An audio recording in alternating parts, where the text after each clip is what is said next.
September 1944, northern France. A German reconnaissance pilot flew low over a road outside Brest and banked his aircraft to look down at what appeared to be an entire American armored division moving into position. Tanks, half-tracks, artillery. He took his photographs and flew back to report. His commanders studied the images and moved 2 panzer divisions to block the American advance. 4 days later, the panzer divisions were still waiting. The Americans never came, because there were no Americans. There was no armored division. What the pilot had photographed were rubber balloons the size of Sherman tanks, staked into French farmland and filled with air. The vehicles were painted canvas. The soldiers walking among them were 22-year-old artists from New York and Chicago, wearing borrowed insignia, following scripts they had rehearsed, performing for an audience they could never acknowledge. While those panzer divisions waited for an attack that wasn't coming, the real American armor was 60 miles away, doing something completely different. Nobody was supposed to know this happened. The men who did it were ordered to say nothing when they came home, and most of them kept that order for the rest of their lives. Their wives didn't know. Their children didn't know. A painter who became one of the most famous artists in America, a fashion designer who dressed 5 first ladies, a sound engineer who spent 30 years in commercial radio production. None of them ever explained what they actually did during the war, until a classified file in Washington was opened in 1996 and reporters started making phone calls to very old men who had been waiting 50 years for someone to ask. This is what they did. His name was Fred Fox. He was 21 years old, from a small town in Pennsylvania, studying commercial art when the Army found him. He was not what the Army usually looked for. He did not want to be a soldier. He was quiet, observant, the kind of young man who filled sketchbooks instead of talking. When the recruiter explained what the 23rd Headquarters Special Troops actually did, Fox thought the man was joking. The recruiter was not joking. Fred Fox would spend 11 months in France and Germany doing something no soldier had ever done before. He would make Hitler's army see things that weren't there. Fox kept a sketchbook. This was not standard military behavior. Combat soldiers did not carry drawing pads into the field. But the men of the 23rd were not combat soldiers, and their commanders did not pretend otherwise. The sketchbook went everywhere Fox went. He drew the French countryside through truck windows. He drew fellow soldiers sleeping in the back of half-tracks. He drew bombed-out villages and road signs and the faces of French civilians watching the Americans pass. He drew because that was what he did, and the Army had not taken that away from him. The unit's commanders understood correctly that you did not hire artists and then try to make them stop being artists. The thinking that made them useful in the field was the same thinking that filled the sketchbooks. The unit had enough musicians among its members that they formed a jazz band during the months in France. They performed at rear area clubs, traveling hours from their position to play sets for soldiers from other units who had no idea what the band did during the day. When other soldiers asked where they were stationed, the answer was always vague. They were from everywhere and nowhere. The Ghost Army had a band, and the band was good, and not one person in the audience knew what they were listening to. Later, when the files were opened and people finally understood what the 23rd had actually done, those sketchbooks would become some of the most complete records of what the unit looked like from the inside. Not the official photographs, which showed what the Army wanted shown. The drawings, which showed what one 21-year-old from Pennsylvania actually saw when he looked at the war he was in. The unit was activated in January 1944 at Camp Forest, Tennessee. Colonel Billy Harris, who had studied British deception operations in North Africa, had convinced the Army that fooling the Germans about where and when attacks were coming could save more American lives than adding another rifle division to the front. The Army was skeptical. A unit staffed with painters and jazz musicians? Rubber tanks? A theatrical company running productions in the middle of a war? The generals who read Harris's proposal had one consistent reaction. This was either the best idea anyone had brought to them in years, or the most insane. Harris believed it was the first. He kept pushing until he got his unit. The recruiters went to art schools and film studios and architecture programs and advertising agencies. They sent notices to music conservatories. What assembled at Camp Forest that winter was unlike anything the United States Army had ever put in uniform. Ellsworth Kelly was 20 years old, studying at the Pratt Institute.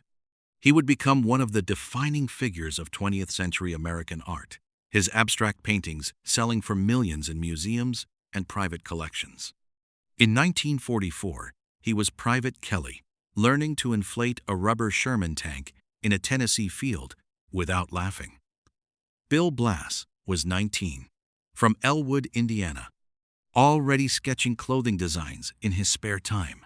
He would build one of the most successful fashion empires in American history and dress 5 first ladies. In 1944, he was learning to sew divisional patches onto uniforms in the dark, fast enough that a team of 20 men could change their entire unit identity before dawn. The 23rd had 4 capabilities, and the deception only worked when all 4 ran at the same time. The rubber tanks were the most visible part. A fully inflated fake Sherman was 11 feet tall, 23 feet long, and cast shadows identical to a real one from the air. A crew of 12 men could deploy 40 fake tanks in under 3 hours. German aerial reconnaissance could not tell the difference. Fred Fox helped set those tanks up dozens of times. He said later that the strangest part was how real they looked even to the men who built them. Standing next to one at night, in the dark, with the sounds of real fighting a few miles away, it was easy to forget what it was made of. The sound trucks were the subtlest part. The unit had recorded the sounds of an entire armored division moving at night, tank engines starting and idling, tracks grinding on pavement, the deep thunder of a Sherman column at full speed, men shouting in the dark. They mounted speakers powerful enough to project 15 miles onto half-tracks and drove them to within a mile of German lines after dark. The recordings played for hours. German commanders listened and reported the presence of American armor that was not there. The radio operators were the most technically demanding. So, every American division had a signature, a communication style, individual operators whose rhythm on the Morse key was as recognizable as a voice. When the 23rd impersonated the 6th Armored Division, their radio operators did not just use the right frequencies. They reproduced the specific sound of the 6th Armored's operators, their timing, their errors, their habits. German radio intelligence was exceptional. The forgery had to be indistinguishable. The 4th capability was what the men themselves called atmosphere. Small teams drove into French towns wearing the patches of whatever division they were impersonating. They went to bars and cafes. They argued about their unit's movements in voices slightly too loud. They left documents on tables. They let locals see their vehicle markings. Every town near the front had people passing information to the Germans. The 23rd counted on it. They were performing for an audience that would report exactly what it saw, and what it needed to see was an American division where there was none. One evening in October 1944, outside a small French town whose name Fox never recorded, an atmosphere team from the 23rd walked into a bar wearing the patches of the 2nd Armored Division. There were 8 of them. They had rehearsed what they would say and how they would say it, and which details of the 2nd Armored's supposed position they would let slip in conversation. The bar had 4 French civilians and 1 man whose nationality Fox was not certain of sitting near the window. The team sat down, ordered drinks, began their performance. 30 minutes in, the man near the window left without finishing his beer. Nobody followed him. Nobody knew where he went. The team finished their drinks and drove back to the unit's position in the dark. The next morning, a German reconnaissance patrol was observed moving through the area where the 2nd Armored was supposedly positioned. They had gone exactly where the team needed them to go. The man near the window had delivered the information to someone who delivered it upward and it had been believed. Fox said afterward that the moment he understood the performance had worked was the strangest feeling he had experienced in the war. Not relief exactly, something more complicated. He had lied to a stranger in a bar in France, and the lie had traveled up through the German military command structure and been accepted as fact, and somewhere German soldiers were now positioned based on a conversation he had faked in 45 minutes. The lie was real in the world. It had consequences. It had moved things. He was 22 years old, and he had never understood before that moment how much of the war was made of exactly this. Fred Fox was on one of those atmosphere teams. He said the fear was specific. It was not the fear of combat. It was the fear of being stopped at a checkpoint by a German patrol and having no answer to a simple question. His papers said he was from the 2nd Armored Division. He was not from the 2nd Armored. He was from a unit that did not officially exist. He did not know what happened to soldiers from non-existent units when the Germans caught them. He hoped he would never find out. He never did. The 23rd ran its first operations in Normandy 2 days after D-Day and did not stop until Germany surrendered. 21 operations across 11 months in France, Luxembourg, and Germany. Each one followed the same structure. The real American units would begin withdrawing or repositioning. The 23rd would move in and become them, filling the gap with sound and rubber and radio traffic and 20-year-old painters pretending to be armored infantry in French cafes. The Germans would respond to the unit that was there. The real units would be somewhere else entirely. Operation Elephant, in August 1944, was the largest they had attempted. The 6th Armored Division was pulling out to join the drive toward Brest, leaving a gap in the American line that the German command would notice within hours. The 23rd replaced them. Their radio operators took over the 6th Armored's communication channels. Fake tanks occupied the positions the real tanks had just left. Atmosphere teams drove through every town in the sector in 6th Armored vehicles making noise. For 4 days, the gap did not exist because the 23rd was filling it with a performance. The German command held its forces in place, waiting for an attack that never came. The real 6th Armored reached Brest. Fred Fox sketched the rubber tanks every time they set them up. He did it because he was an artist, and the objects interested him, the way a fake thing could become indistinguishable from a real one if you understood the rules of what the eye expected to see. He drew them in daylight, and at night, he drew them from the German pilot's perspective, imagining what the photograph would show. He was 22 years old, doing visual problem-solving in a French field that was identical in its logic to the visual problem-solving he would do in a studio for the next 50 years. He just didn't know that yet.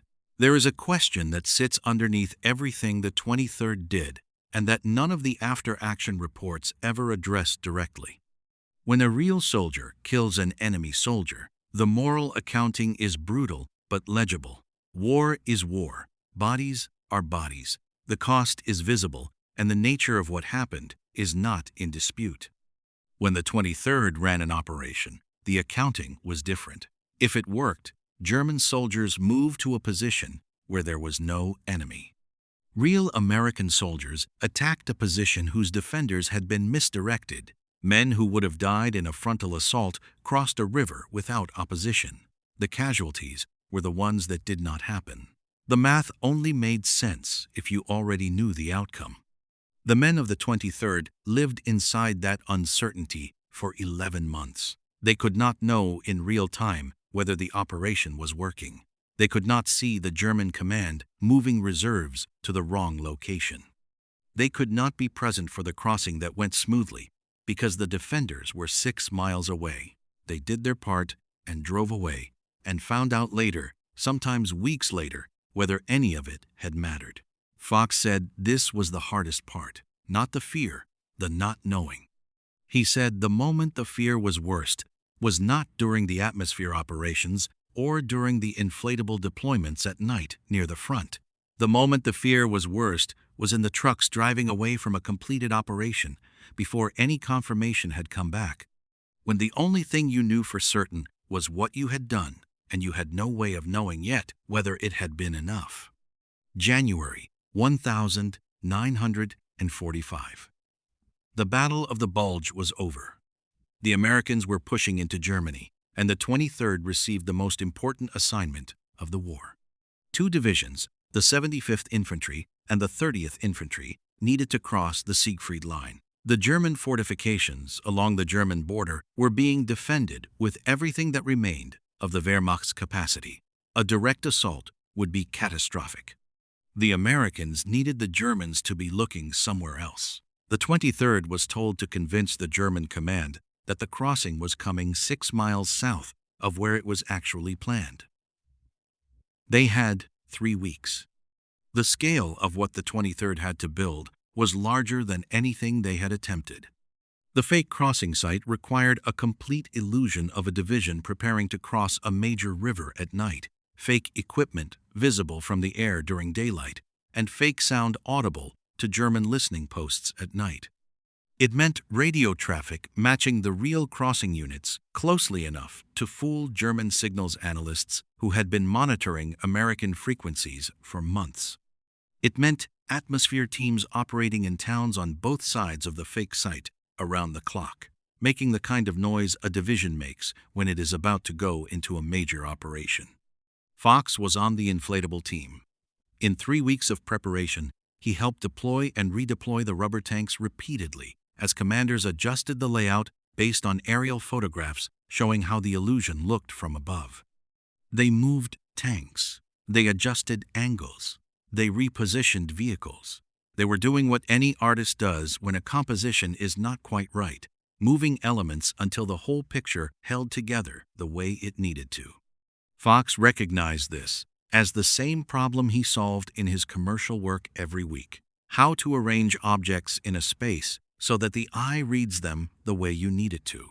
The only difference was the stakes. On the night the real crossing happened, Fox was 12 miles from the Siegfried Line, sitting in a truck with the inflatable team, listening to the sounds of actual combat in a direction that was not where they were supposed to be looking. The real 30th Infantry was crossing the river. The Germans were 6 miles south of them.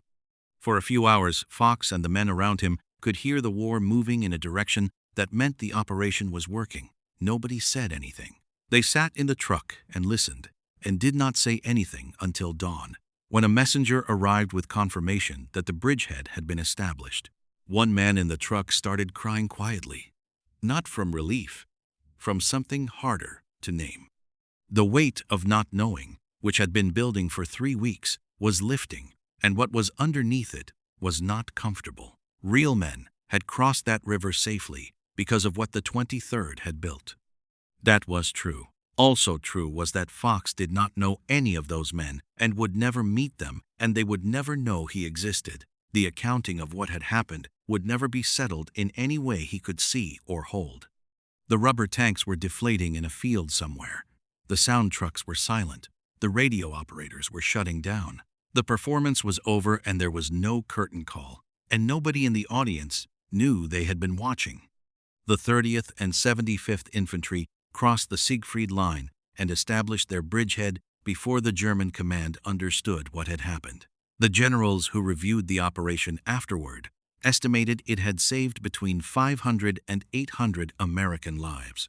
Those were the men who did not have to assault a fully defended position because the defenders were in the wrong place. The 23rd was already packing its rubber tanks and moving before those men knew the crossing had succeeded. The war ended in May 1945. The 23rd was classified immediately. The men were told to say nothing, and most of them honored that instruction with a completeness that still seems remarkable. Ellsworth Kelly went to Paris and began painting. Bill Blass went to New York and began designing. Fred Fox went back to Pennsylvania and opened a small commercial art studio. He made illustrations for catalogs and advertisements and packaging. He had a wife and children and a house. He was good at his work. He never mentioned France. For 50 years, the secret held with a completeness that still seems impossible. Kelly had solo exhibitions at major American museums before the end of the 1950s. Critics wrote serious analyses of his work, his influences, his relationship to European modernism. Not one of those analyses mentioned France. Blas was on the cover of fashion magazines and the subject of television profiles. He gave hundreds of interviews about his childhood in Indiana, his early career, his design philosophy. He discussed his time in the military in the vaguest possible terms when it came up at all. He said he had been in Europe during the war. He said it had been educational. He did not say how. Fred Fox's commercial art studio in Pennsylvania did well enough. He had steady clients, a good reputation in the regional advertising market, a long marriage, children who grew up knowing their father as a quiet man who worked hard and did not talk much about himself. He coached Little League for 12 years. He went to church. He was, by every visible measure, a perfectly ordinary man from a small Pennsylvania town who had served in the war and come home and built a life. The sketchbooks from France were in a cardboard box in the basement for 40 years. His wife knew the box existed. She did not know what was in it. He did not open it in front of her. Some things you carry alone because you do not know how to begin carrying them with someone else. And the longer you wait, the harder beginning becomes. Until one day, 50 years have passed, and the box is still in the basement, and your wife is sitting across the table while a researcher asks you questions you have never answered out loud before. In 1996, the files opened. A researcher named Rick Beyer found the documents and started making phone calls. He reached veterans in their 70s and 80s who had spent decades saying nothing and were now being asked for the first time to tell the story. Most of them said yes immediately. The secret had been heavy for a long time. Fred Fox was 73 when Beyer called. He sat at his kitchen table in Pennsylvania and talked for 3 hours. He talked about the rubber tanks and the sound trucks and the atmosphere teams and the particular feeling of standing in a French field at 3 in the morning next to a fake Sherman tank while real tanks fought 2 miles away. He talked about the sketchbooks he had kept, which were still in a box in his basement. His wife, sitting across the table, heard most of it for the first time. When Beyer asked what the experience had meant to him, Fox was quiet for a moment. Then he said that the strangest thing was how the work he had done in France turned out to be the same work he had done his entire career. Making something appear to be what it was not, understanding that the eye does not see what is there, it sees what it expects to find. If you understand that, you can build anything out of nothing. Rubber and air, canvas and paint. You just have to know where the observer is standing and what they expect to see when they look. He said the Army had figured out something that art schools spent years trying to teach.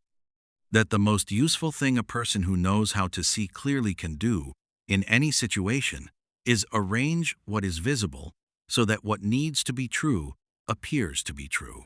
He said he was not sure if that was something to be proud of. He said it had saved lives. He said that felt like enough.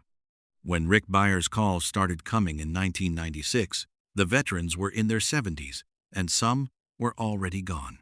The ones who answered talked for hours. The relief in their voices was something Beyer described in interviews as almost physical. The sound of men who had been holding something for 50 years and were finally allowed to put it down.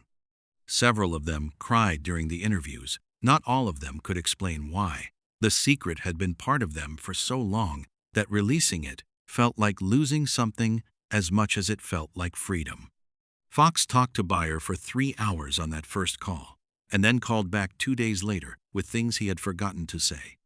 He talked about specific operations he had not thought about in decades, details coming back with a clarity that surprised him. The name of a French town, the exact placement of a rubber tank in a specific field, the sound the speakers made when you were standing too close and the recording started. He talked about the bar in October 1944 and the man near the window who left without finishing his beer. He talked about sitting in the truck on the night of the Siegfried crossing and hearing the real battle and not saying anything. He talked about the sketchbooks. Bayer asked if he still had them. Fox went to the basement and came back with the cardboard box and opened it on the kitchen table while his wife watched. 40 years of not opening the box, and then it was open, and the drawings were on the table, and they were good. Anyone could see they were good. The work of someone who had been trained to see clearly and had applied that training without sentimentality to everything around him, including a fake war he was performing in a real one. His wife looked at the drawings for a long time. She looked at the rubber tanks half deflated in French mud and the soldiers sleeping in trucks and the bombed buildings and towns whose names Fox had not recorded. She did not say much. Later that evening, after Bayer had gone, she asked Fox why he had never told her. He said he had not known how to start. She said she understood. She did not entirely understand. Neither did he, fully. Some things you keep because keeping them is easier than explaining them. And then one day, someone asks, and you realize the keeping has been its own kind of cost. Bayer's documentary, The Ghost Army, aired on PBS in 2013 and reached an audience of millions who had never heard of the 23rd Headquarters Special Troops.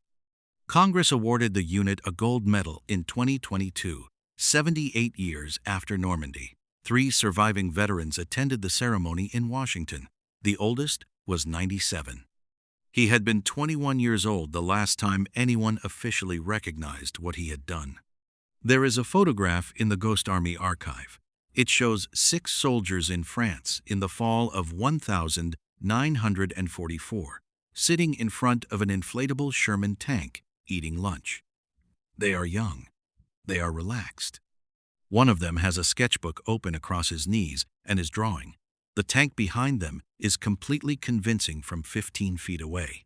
You have to look very carefully to see the seam where the rubber panels meet, the slight softness of a line that a real tank does not have. From 200 feet up, at the altitude a German reconnaissance aircraft flew, you would see a tank. The man with the sketchbook is drawing it. He is 22 years old, and somewhere 4 miles away, real men are dying. And part of the reason the dying is happening there instead of here is because of what this man and his sketchbook and his rubber tank are doing in this field. He is drawing a fake thing, making it real on the page. It is the only thing he knows how to do, and it turns out that in this particular war, at this particular moment, it is exactly the thing that is needed. Nobody told him to draw it. He just did, because that is who he was. And the United States Army, for once, had been smart enough to need exactly that. Thanks for watching this one all the way through. If you enjoyed it, leave a like. It helps the channel more than you'd think. Subscribe if you want to see what comes next. See you tomorrow.